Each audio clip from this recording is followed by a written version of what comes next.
between thought and accomplishment, the bridge between inspiration and value achievement, the bridge between necessity and productivity. Remember, all good things are upstream. The passing of time takes us adrifting, and drifting only brings us the negative, the disastrous, the disappointment, and the failure. Failure is not a cataclysmic event. It is not generally the result of one major incident, but rather a long list of accumulated little failings. Failing in life is failing to think today, failing to act today, failing to care, to strive, to climb, to learn, to keep trying day by day. If your goal requires that you write 10 letters today and you write only 3, you are down 7 letters. If you want to make 5 calls and you only make 1, you are down 4 on calls. If your plan calls for saving $10 today and you save none, you're down $10 today. Now the danger is looking at an undisciplined day and concluding that no great harm has been done. It doesn't seem like such a bad day.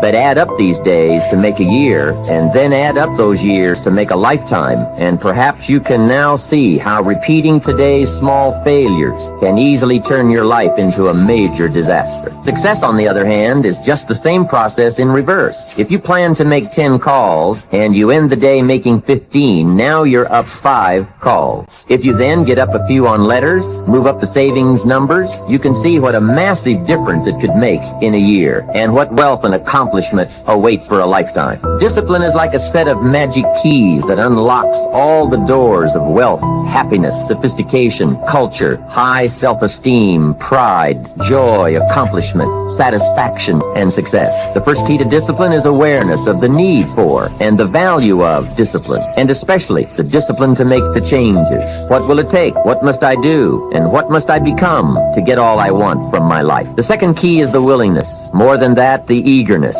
to maintain your new discipline deliberately, wisely, consistently. And the third key to discipline is the commitment to master the circumstances of your daily life, to see and harness the opportunities to make something of the sun and the rain, the good as well as what comes in the guise of misfortune. Discipline does many things, but most important of all is what it does for you. It makes you feel better about yourself. Even the smallest discipline can have an incredible effect on your attitude, and the good feeling you get, that surging feeling of self-worth that comes from starting a new discipline, is almost as good as the feeling that comes from the accomplishment of the discipline. Second, a new discipline immediately alters your life direction. You don't change destinations immediately. That is yet to come. But you can change direction immediately, and direction is very important. Third, discipline cooperates with nature. Everything strives. It is a common life function. How tall will a tree grow? As tall as it can. Everything strives to become all it can possibly be, and that striving to become is what discipline is all about. Disciplining ourselves to fulfill our natural potential to become all that we can be. And finally, discipline attracts opportunity. Opportunity is always looking for ambition and skill in action. Discipline taps the unlimited power of commitment. The human will in action, driven by inspiration, enticed by desire, tempered by reason, guided by intelligence, can bring you to that high and lofty place called the good life. Discipline, those unique steps of intelligent thought and activity that put a lid on temper and a faucet on courtesy, that develop positive and control negative, that encourage success and deter failure, that design lifestyle and control frustration, that enhance health and curb sickness, that promote happiness and manage sadness. Discipline, the start and the continuing process that brings all good things. And remember, anyone can start the process. It's not if I could, I would. It's if I would, I could. If I will, I can. So start the new process. You can begin a new habit no matter how small it is. Small isn't important. Whether or not you start and whether or not you continue are all that is important. And don't be deluded by an affirmation. Only affirm what you are truly prepared to do. Many of us delude ourselves with our words into believing that we're making changes and making progress, when in fact our daily activity is taking us in the exact opposite direction of our affirmations. Why would you walk in the opposite direction of your dreams? The man dreams of wealth and walks daily towards certain financial disaster. The man wishes for happiness and thinks the thoughts and commits the acts that take him to certain despair. So to have a prosperous life, start a prosperity plan. To become wealthy, start a wealth plan. Remember, you don't have to be wealthy to have a wealth plan. A person with no means can have a rich plan. If you are ill, start a health plan. If you don't have energy, start an energy plan. If you don't feel good, start a feel-good plan. If you're not smart, start a smart plan. If you can't, start a can plan. If you haven't, start a have plan. Anyone can. Even a bad person can start hearing good messages and reading good books. Recognize that the start of the better life, the happy life, the wealthy life is today. This is exciting. Both the process and the result can begin today. Start the new journey today. If you think of a new idea, today is the day to begin the discipline of putting that idea into action. Set this day up as a long, busy, exciting start for your new life. Get your first book for your new library today. Begin your new practice of setting goals today. Start clearing out a drawer of your new orderly desk today. Start eating an apple a day on your new health plan today. Put some money in your new investment for fortune account today. Start reading with intensity for your new wealth of mind plan today. Write a postponed letter today. Make a delayed telephone call today. Pick up your camera and take a picture of something to start your new treasury of photographs today. Get some momentum going on your new commitment to the better life. See how many activities you can pile on in this first day. Go all out. Break away from the negative downward pull of gravity. Start the thrusters going. Prove to yourself that waiting is over, hoping is past, and that faith and action have now taken charge. It's a new day, a new beginning for your new life. With discipline, you can't believe the list of positive moves you can make in the first day of your new beginning. What have you got to lose?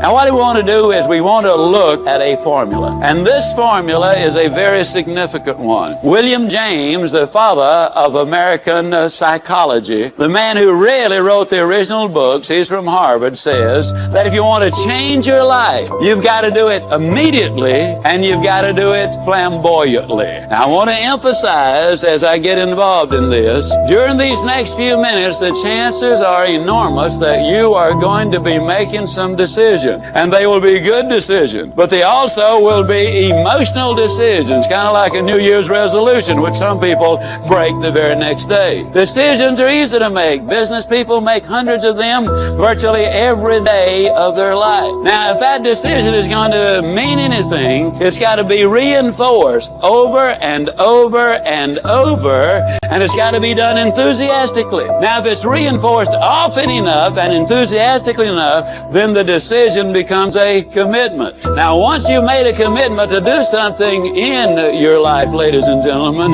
then you will seek the training. You will demand the training that will enable you to utilize and reach the commitment which you've made. Now, training is what makes behavioral changes in your life. If the training is good, that means you will develop winning habits. Ladies and gentlemen, all you've got to do is practice winning habits long enough and you yourself will become a winner. You see, we were born to win. I believe that with all my heart and soul. We were born to win. The unfortunate truth is many people have been conditioned to lose. So as we look at this formula, as I share these steps with you, I want to really encourage you to listen carefully this first time, but also repeat it over and over until it becomes a part of you. Success is both a journey and a destination, isn't it? It is both the steady, measured progress toward a goal and the achievement of a goal. Success is an accomplishment, whether it be great or small, and it's an understanding of the potential and power of an entire human life. Success is an awareness of value, and it's the cultivation of value through discipline. It can be tangible or intangible. Success is a process of turning away from something in order to turn toward something else. From no exercise to exercise, from candy to fruit, from not investing to investing. Success is responding to an invitation to change, to grow, to develop, to become, to move up to a better place with a better vantage point. But most of all, success is making your life what you want it to be, considering all the possibilities, considering all the examples. What do you want for your life? That is the big question. Remember, success is not a set of standards from our culture, but rather a collection of personal values, clearly defined and ultimately achieved. Success is your better life for you, the design you give it, the dreams you accomplish. Making your life what you want it to be for you, that is success.